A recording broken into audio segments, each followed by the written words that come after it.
Welcome back to the studio. I am still wearing my hat, even though We Hurt lost that match.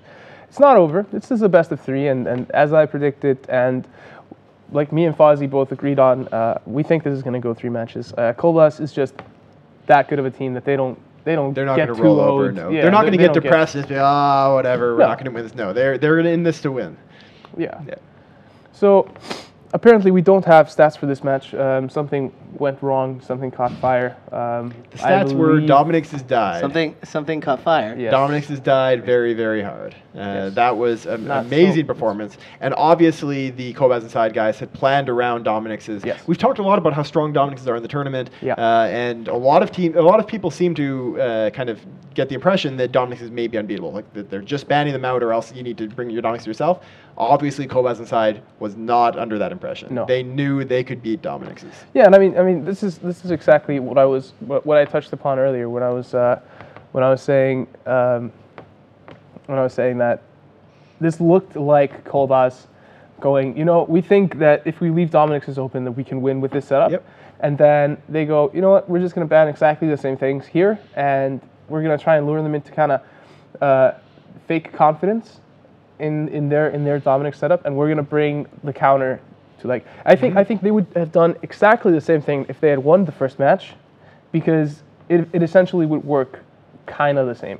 So if they'd won the first match, though, We Heard probably would have been a lot more hesitant to bring the same setup because they would be afraid of the same setup coming from. But I'm pretty sure that We Heard would have still brought probably Dommies. No, I don't think so. They may have brought a different Dommy setup. Yes. We're reaching the point. We're reaching the point when Dommies start getting wrecked. If you're seen as bringing Dommies, you're going to get wrecked by somebody. Yeah, I mean, it's possible they could have brought another setup. One of the nice advantages of getting ahead 1-0 on these kind of series is you can be a bit more less daring for your second match. So it's possible that We Heard came into this thinking, well, let's see if we can win this without giving away another setup. Yep. And they obviously couldn't, so now they're going to have to bring out they're probably going to have to bring out one of their best setups, if not their best setup. Yeah. So here's the thing for me as well. What we've seen so far from We Heard was we had that Serb Caracol, really cool setup, but then the rest of what we've seen has been Dominic's, right? There's been a lot of Dominic's. I don't know what they brought yesterday, maybe. They had a Marauder setup once, I believe. Yeah, they had a Marauder setup where they had Sardcade in a Marauder, if I'm not mistaken. So yesterday they brought the Ishtar team with NEOs. So that was actually very different. Yeah, so they brought an Ishtar team with an EOS, and then they had a Marauder team. Yep. And then they had the Dommy team. So the this most is the consistent third time. Is yeah. So this is the third time that they bring Dommies. Yes. So and they've already shown us, I think, two other setups? Two other setups. The better setup than Dommies at this point in the tournament is, I think, the Ishtars. It's very possible, yeah. But those are banned out almost every match. So. Yes. So but if they can let it slip by, so it may be that Kolbas Inside leaves Ishtar unbanned after banning Gila Ishtar, and then making We Heard read Ishtar and counter that, and then they counter the counter to the Ishtar. There's all sorts of stuff you can do here. Yeah, there's a lot of options, and we're going to see a lot of thought being put into these bans. Not that they have a lot of time. Yeah. They basically get requested, hey, give us your bans right after the match ends, because we have to get moving with the matches. So they don't have a lot of time to do this thought, but they need to actually put as much thought as they can in the minute that they get in. Mm-hmm. Yeah, definitely. And maybe they need to, once a team has won the match, maybe that's why the We Heard team boundary violated at the end of the match. Give themselves more time? Give them as little time as possible before the bans come in. Oh, yeah. So the match ends, so they don't have the time to think about it during the match. Because, they're not going to be dicks to everyone on the stream. But it's actually tactically advantageous to suicide at the end of the match. You give the winning team less time to think about their bans if you already know what you're doing after losing the match. Yep, I think you're absolutely right. The faster time pressure, although both of them are going to have to be doing a lot of thinking into this. But you have the ability to dictate how long the match goes, kind of. So let's move on to the next match between Thingy and the Warlords of the Deep. Speaking of repeat bans. Yep. Same bans, Ishtar Dominic's on the Thingy side, Vargur Golem on the Warlords of the Deep side. Slightly different order. Thingy banned Ishtar and then Dominic's instead of Dominic's then Ishtar. That is essentially meaningless. They are definitely trying to ban the same thing. Yeah. it's possible they might try to bring the same setups again.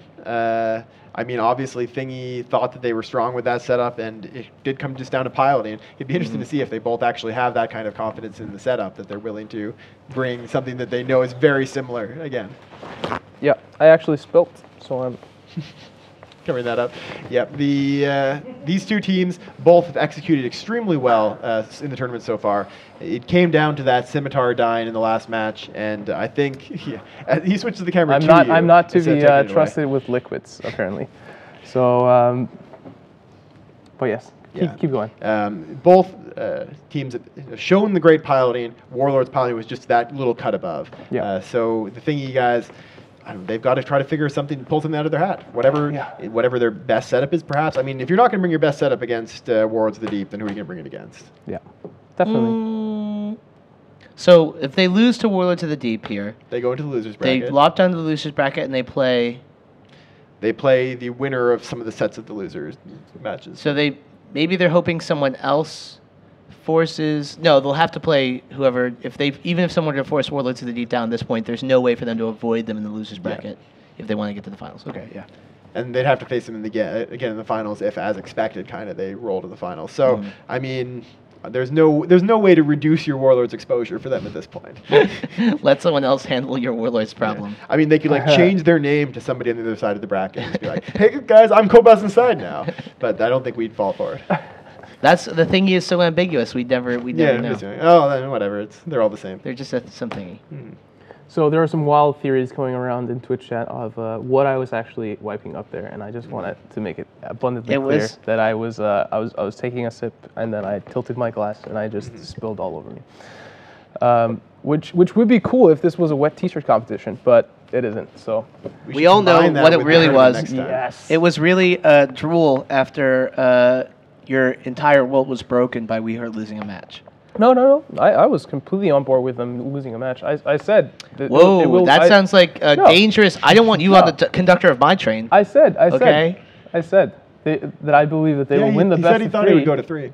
I've been saying that the entire time. I don't want a train conductor that's willing to have some mistakes in his conducting of the train that I'm not saying it's trusting my life to. So you're not on the train. So are you telling but my friends are on the train. Are you telling me that there are never any stops in any trains that they only go between 2 points? Yes. No, there are stops on the way. This was just a pit stop. But they're just going. They were moving so fast that they overheated, and they had to stop to let off a little bit of steam. They should overheat all their top racks in the next match. But the match is actually ready, guys. So it's time to see what Warlords of the Deep and Thingy bring against each other on this second match in this best of 3. I will get your predictions now, CCP Fozzy. I'm going to go with Warlords of the Deep. Yep. CCP Dolan? I'm going to go with Warlords of the Deep. They're talking about what they have. We'll hear what they have in a little bit. I'm going to go with Warlords of the Deep as well. Let's see if they can knock Thingy down in the loser bracket or if this will also go to 3 games.